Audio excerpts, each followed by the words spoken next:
দেখুন, সেদিন যে বন্ধ দিন যে ঘটনাটি ঘটেছে, আমরা পুলিশ সেদিন আপনারা জানেন উচ্চ মাধ্যমিকের ফার্স্ট দিন ছিল এক্সামে। তো মেদিনীপুর শহর এবং যে শিক্ষা প্রতিষ্ঠানগুলিতে এক্সাম ছিল সেগুলোকে সচেষ্ট রাখার জন্য আমাদের পুলিশ অ্যারেঞ্জমেন্ট করে তার জন্য পুলিশ মোতায়েন ছিল।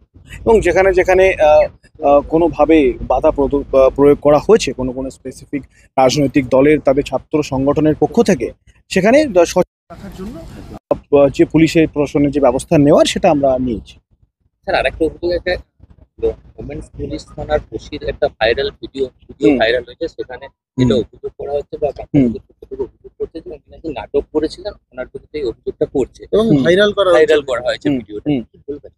না, ভাইরাল করা ভিডিও নিয়ে সেটা আমার কোনো মন্তব্য নেই। ভাইরাল করা ভিডিওটা কি আছে আমি তো এখনো পাইনি, বা অফিসিয়ালি আমার কোনো তার কোনো কগনিয়েন্স আমার কাছে কোনো অ্যাটলিস্ট আমাকে দেওয়া এখনো অবধি হয়নি। কিন্তু যেটা আপনারা বলছেন যে অ্যাট্রোসিটিসের জন্য যেটা আমার ওসি মহিলা পুলিশ স্টেশন যিনি আছেন, ওসি উমেন পিএস স্বাতি বারিক, তার সম্বন্ধে যে অভিযোগটি করা হচ্ছে, সেদিন জানেন যে আমরা সমস্ত রাজনৈতিক দলের যারা ওখানে জমায়েত করেছিল বন্ধ পালন করার জন্য, প্লাস যারা জমায়েত ওখানে করেননি মানে করেছিল বন্ধ করতে দেব না বলে, বোথ সাইডে কিন্তু আমরা ডিটেন করে আমাদের যে প্রিভেন্টিভ ডিটেনশনের যে প্রসেস আছে অ্যাজ পার বিএনএসএস ভারতীয় নাগরিক সুরক্ষা সংহিতা 2023, সেই মোতাবেক আমরা ব্যবস্থা নিয়েছি।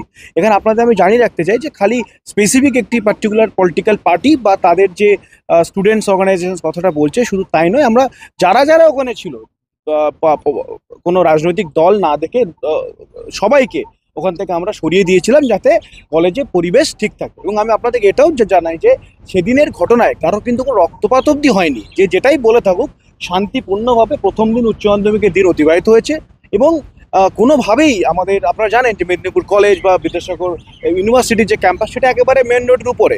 তো কোনো কিছু স্পিল ওভার করলে কিন্তু পরীক্ষার্থী যারা ছিল তাদের সমস্যা হতে পারত।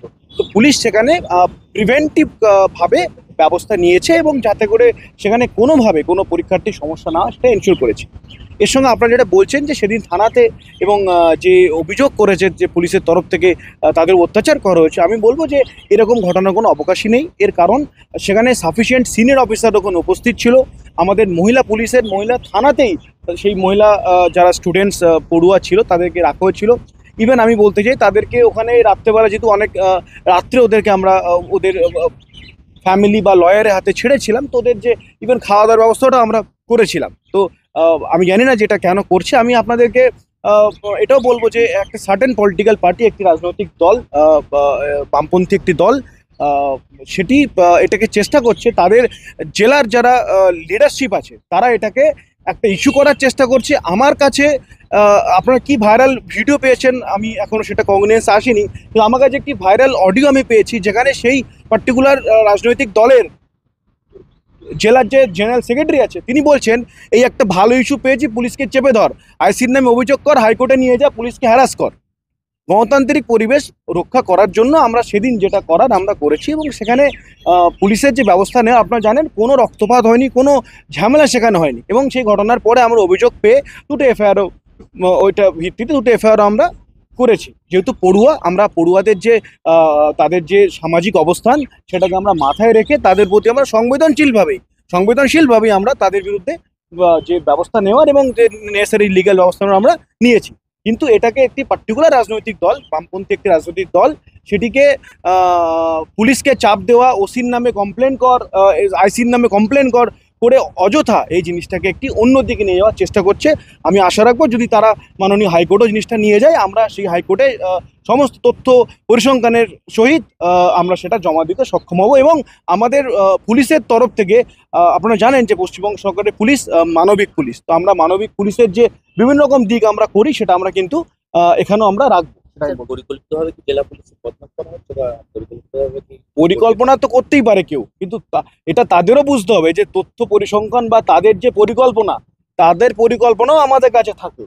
আমাদের পুলিশের তো গোয়েন্দা বিভাগও থাকে, তো গোয়েন্দা বিভাগের তরফ থেকেও আমার কাছে যে তথ্য, পুলিশ সুপার হিসেবে আমি তো জেলার গোয়েন্দা প্রধানও বটে, তো জেলার গোয়েন্দা প্রধান হওয়ার জন্য আমার কাছে এমন তথ্য আছে, কল রেকর্ডিং আছে তাদের নিজেদের মধ্যে, তাদের বাইরের বিভিন্ন লোককে এবং মিডিয়ার।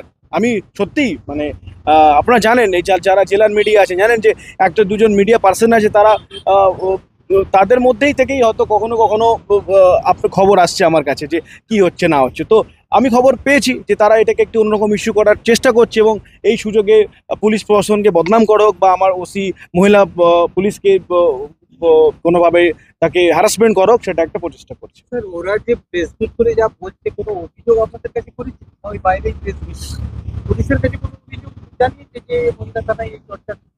পুলিশের কাছে অভিযোগ এখন অবধি আমার কাছে নেই, কিন্তু যেহেতু পুলিশ দপ্তরে বিভিন্ন লেয়ার্স থাকে, থানা, এসডিপিও, ডিএসপি, অ্যাডিশনাল এসপি, যদি করে থাকে আমি খবর নিয়ে দেখবো। বাট এই মুহূর্তে আমার কাছে, আমার নলেজে অভিযোগ নেই।